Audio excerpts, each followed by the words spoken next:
യാക്കോബ് എഴുതിയ ലേഖനം 4-ാം അധ്യായം. ലൗകിക തൃഷ്ണ. നിങ്ങളുടെ ഇടയിൽ തർക്കങ്ങളും ഏറ്റുമുട്ടലുകളും ഉണ്ടാകുന്നത് എങ്ങനെയാണ്? നിങ്ങളുടെ അവയവങ്ങളിൽ പോരാടിക്കൊണ്ടിരിക്കുന്ന ദുരാശകളിൽ നിന്നല്ലേ അവ ഉണ്ടാകുന്നത്?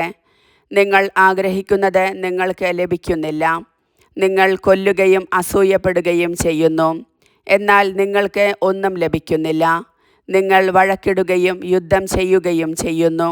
നിങ്ങൾ ആവശ്യപ്പെടുന്നില്ല, അതിനാൽ നിങ്ങൾക്ക് ലഭിക്കുന്നില്ല. ചോദിച്ചിട്ടും നിങ്ങൾക്ക് ലഭിക്കുന്നില്ലെങ്കിൽ അത് നിങ്ങളുടെ ദുരാശകളെ തൃപ്തിപ്പെടുത്താൻ നിങ്ങൾ തിന്മയായിട്ടുള്ളവ ചോദിക്കുന്നത് കൊണ്ടാണ്. വിശ്വസ്തത പുലർത്താത്തവരെ, ലോകത്തോടുള്ള മൈത്രി ദൈവത്തോടുള്ള ശത്രുതയാണെന്ന് നിങ്ങൾ അറിയുന്നില്ലേ? ലോകത്തിൻ്റെ മിത്രമാകാൻ ആഗ്രഹിക്കുന്നവൻ തന്നെ ദൈവത്തിൻ്റെ ശത്രുവാക്കുന്നു. നമ്മിൽ നിക്ഷേപിച്ചിരിക്കുന്ന ആത്മാവിനെ ദൈവം അസൂയയോടെ അഭിലഷിക്കുന്നു എന്ന തിരുവെഴുത്ത് വൃഥ ആണെന്ന് നിങ്ങൾ വിചാരിക്കുന്നുവോ? അവിടുന്ന് കൃപാവരം ചൊരിയുന്നു, അതുകൊണ്ടാണ് ഇങ്ങനെ എഴുതിയിരിക്കുന്നത്. ദൈവം അഹങ്കാരികളെ എതിർക്കുകയും എളിമയുള്ളവർക്ക് കൃപ കൊടുക്കുകയും ചെയ്യുന്നു.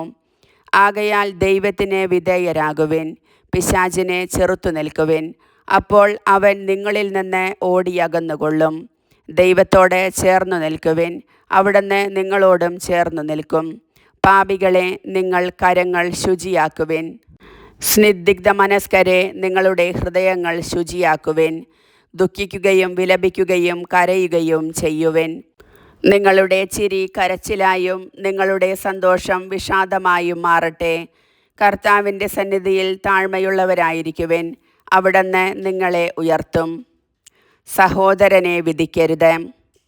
സഹോദരരെ, നിങ്ങൾ പരസ്പരം എതിർത്ത് സംസാരിക്കരുത്. സഹോദരനെതിരായി സംസാരിക്കുകയോ സഹോദരനെ വിധിക്കുകയോ ചെയ്യുന്നവൻ നിയമത്തിനെതിരായി സംസാരിക്കുകയും നിയമത്തെ വിധിക്കുകയും ചെയ്യുന്നു. നിയമത്തെ വിധിക്കുന്നെങ്കിൽ നീ നിയമം അനുസരിക്കുന്നവനല്ല, മറിച്ച് അതിൻ്റെ വിധികർത്താവത്രേ. നിയമദാതാവും ന്യായാധിപനുമായി ഒരുവനേ ഉള്ളൂ. അവിടുന്ന് രക്ഷിക്കാനും നശിപ്പിക്കാനും കഴിവുള്ളവനാണ്. എന്നാൽ അയൽക്കാരനെ വിധിക്കാൻ നീ ആരാണ്? ആത്മപ്രശംസ പാടില്ല.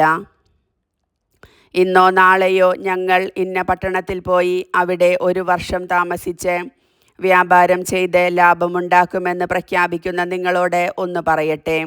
നാളത്തെ നിങ്ങളുടെ ജീവിതം എങ്ങനെയുള്ളതായിരിക്കും എന്ന് നിങ്ങൾക്കറിഞ്ഞുകൂടാ. അല്പനേരത്തേക്ക് പ്രത്യക്ഷപ്പെടുകയും അതിനുശേഷം അപ്രത്യക്ഷമാവുകയും ചെയ്യുന്ന മൂടൽമഞ്ഞാണ് നിങ്ങൾ. നിങ്ങൾ ഇങ്ങനെയാണ് പറയേണ്ടത്: കർത്താവ് മനസ്സാകുന്നെങ്കിൽ ഞങ്ങൾ ജീവിക്കുകയും യഥായുക്തം പ്രവർത്തിക്കുകയും ചെയ്യും.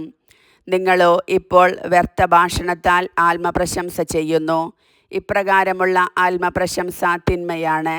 ചെയ്യേണ്ട നന്മ ഏതാണെന്നറിഞ്ഞിട്ടും അത് ചെയ്യാതിരിക്കുന്നവൻ പാപം ചെയ്യുന്നു. കർത്താവിൻ്റെ വചനം.